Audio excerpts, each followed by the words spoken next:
kansalaiset!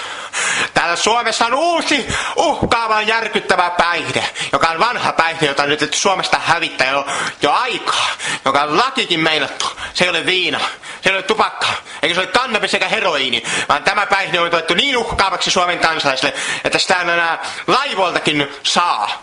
Tämä on hirvittävä myrkky. Katsokaa tätä, katsokaa tätä. Lakupiippu, kielletty hedelmä. Katsokaa, kielletty hedelmä. Oi mikä aine. Lakupiippu. Lakupiippu, kattokaa mikä myrkyllinen. Oho, tämmöinen kielletty hedelmä. Huhhuh.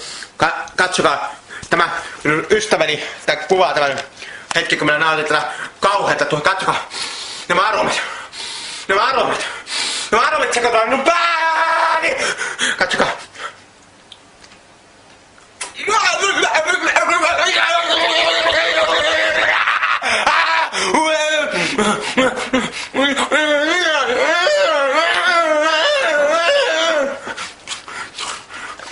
Ei niin kauhea. Lakupojat potkii.